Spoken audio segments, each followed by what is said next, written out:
Hai parents, jom kita buat breakfast untuk baby. Breakfast kali ni, Mami boleh sediakan veggie pancake double happiness, telur, butter dan susu full cream.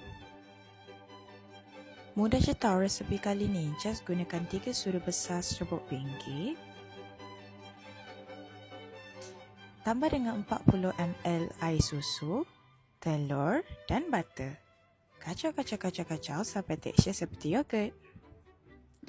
Dah boleh panaskan non-stick pan.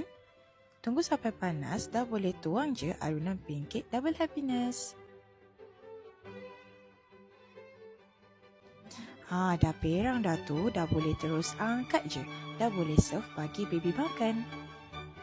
Nak lagi sedap, bolehlah tambah dengan madu dan juga buah.